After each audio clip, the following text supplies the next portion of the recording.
आपको three dot पे click करना है, ओपन पीएलपी फाइल। उसके बाद यहाँ पे देख सकते हैं डॉट पीएलपी, इस पे क्लिक करना है। आप अपने फाइल में चले जाएंगे तो आपको ढूंढ लेना है कि आपका पीएलपी फाइल कहाँ पर है। उसके बाद उस पर क्लिक करने के बाद आप ओपन कर लेंगे। थोड़ा सा आपको बैक आ जाना है। कुछ इस तरह से आपको पीएलपी ओपन देखने को मिलेगा। तो आपको एक एक करके मैं समझाऊंगा। तो सबसे पहले मैं सारा लेयर को छिपा दे रहा हूँ। सबसे पहले आपको यूट्यूब साइज में कुछ इस तरह से रेड कलर का बैकग्राउंड मिल जाएगा। उसके बाद एक दूसरा बैकग्राउंड यहाँ पे मिल जाएगा।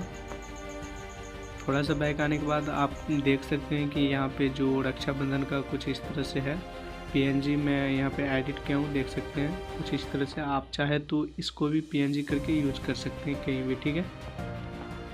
थोड़ा सा बैक आने के बाद आपको यहाँ पे पीएनजी मिल जाएगा।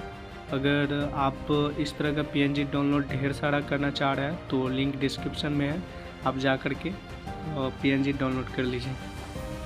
थोड़ा सा बैक आने के बाद आपको कुछ इस तरह से अपना जो फ़ोटो है कुछ इस तरह से ऐड कर लेना है।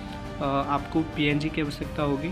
अगर आपको पीएनजी अपने फ़ोटो को नहीं करना आ रहा है तो वीडियो डिस्क्रिप्शन में मिलेगा, आप देख सकते हैं। तो फिर से थोड़ा सा बैक आ जा रहा हूँ। तो कुछ इस तरह से आपको शैडो मिल जाएगा।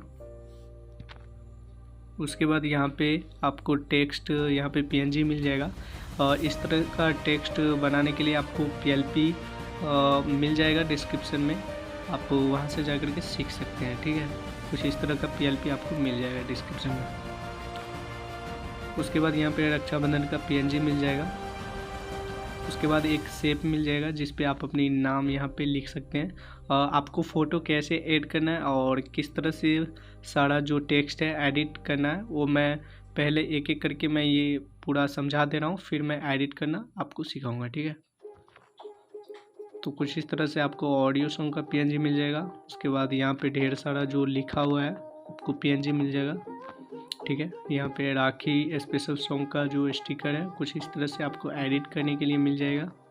उसके बाद एक शेप मिल जाएगा जिस पे आप अपनी चैनल का नाम जो है यहाँ पे लिख सकते हैं। उसके बाद आपको यहाँ पे लोगो मिल जाएगा। तो आपको किस तरह से लोगो यहाँ पे ऐड करना है वो मैं बताऊंगा। तो यहाँ पे जो है मेरा पूरा पोस्टर तैयार हो चुका है। आपको किस तरह से अपना फ़ोटो ऐड करना है और नाम एडिट करना है, इसके लिए सबसे पहले हम यहाँ पे लेयर के ऑप्शन पे क्लिक करेंगे और यहाँ पे सारा का सारा लेयर आपको मिल जाएगा, देख सकते हैं। तो सबसे पहले ये जो फ़ोटो है इसको हम डिलीट कर लेंगे, ठीक है। और लेयर पे क्लिक करेंगे यहाँ और प्लस का ऑप्शन मिलेगा, आपको इस पर क्लिक करना है और आपको गैलरी में जाना है। और गैलरी में जाने के बाद आप अपना इमेज यहाँ पे सेलेक्ट करके उसे ऐड कर कुछ इस तरह से। उसके बाद आप चाहे तो क्रॉप कर सकते हैं, नहीं तो ओके कर लेंगे। और साइज के हिसाब से आप अपने इमेज को एडजस्ट कर लेंगे। फिर भी एडजस्ट नहीं हो रहा है, अगर ऊपर आ जा रहा है इसके ऊपर तो आप पहले फिट कर लेंगे अपनी जगह पर। उसके बाद आपको लेयर में जाना है, ठीक है। और इस फ़ोटो को सबसे नीचे ले जाना है पकड़ करके, चाहे तो यहाँ पे क्लिक करके टू बैक कर सकते हैं, ठीक है, देख सकते हैं इस तरह से। या फिर पकड़ करके आपको यहाँ पे जो रक्षाबंधन का पीएनजी है कुछ इस तरह, तो इसके ऊपर आपको रखना है, ठीक है। तो देख सकते हैं मेरा जो इमेज है कुछ इस तरह से एडजस्ट हो गया। यहाँ पे कोई दिक्कत नहीं है, टेक्स्ट के ऊपर नहीं आ रहा है, ठीक है।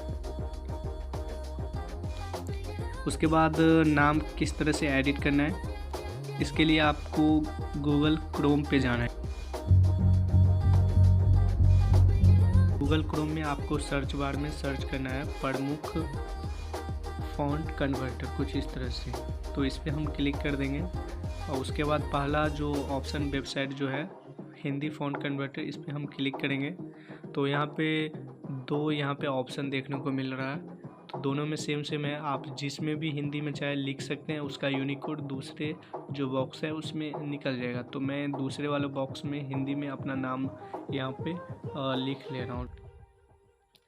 लिखने के बाद मैं थोड़ा सा बैक आ जा रहा हूँ। कुछ इस तरह से मैं यहाँ पे अपना जो नाम है यहाँ पे लिख लिया है। तो आपको यहाँ पे नीचे की तरफ देखेंगे तो दो एरो मिलेगा आपको, ठीक है, दाएं बाएं, ठीक है। तो आपको नीचे की तरफ जो एरो है इस पे हम क्लिक करेंगे तो यहाँ पे फ़ॉन्ट सेलेक्ट करने का ऑप्शन यहाँ पे बता रहा है कि आप पहले सेलेक्ट कीजिए कि किस फ़ॉन्ट का यूनिकोड निकाल रहे हैं। तो ये जो ऑप्शन है, पहला जो बॉक्स है, इसमें हम क्लिक करेंगे आकृति देव प्रिया फ़ॉन्ट। इसका हम यहाँ पे यूनिकोड निकालेंगे।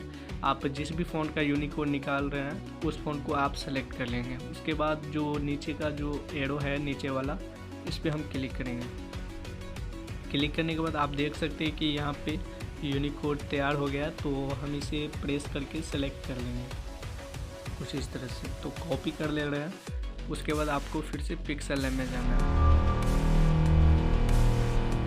पिक्सेल लैब में आने के बाद आपको जो भी टेक्स्ट आप एडिट कर रहे हैं उस टेक्स्ट पे आपको 2 बार क्लिक करना है और उस वाले टेक्स्ट को डिलीट करके थोड़ा सा स्पेस छोड़ के फिर से स्पेस छोड़ के आपको थोड़ा सा मैं बैक आ जा रहा हूँ, कुछ इस तरह से देख सकते हैं। उसके बाद ओके कर लेंगे, ठीक है। तो आप देख सकते हैं कि जो नाम यहाँ पे हम लिखे थे, जितना ही लिखे थे उतना ही आ रहा है। आप चाहे तो ए वाले ऑप्शन में जा कर के इसका कलर भी चेंज कर सकते हैं। तो कलर के ऑप्शन में जा कर के हम वाइट कलर यहाँ पे रख ले रहे हैं कुछ इस तरह से। तो आप समझ गए होंगे कि किस तरह से आपको एडिट करना है। Don't say goodbye, don't make me cry. Oh.